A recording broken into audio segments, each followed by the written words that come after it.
insanlar, bugün biz prova eləyəcəyik nə? Krevet gönüllüyle. Tadına baxmamışam, qabaqçıdan deyirəm. Bu birinci testimizdir.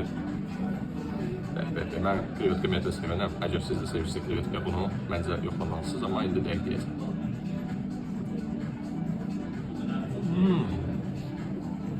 Çok süperler. Hem yumuşaktır, hem xırtıltılıdır. Çok süper. Evet. Temiz zulu oldu bu. Bilirsiniz mi? Çok süper. Onu mütləq problem eləməliyiz. Değişin. Ben çok beğendim. Mütləq sınayin.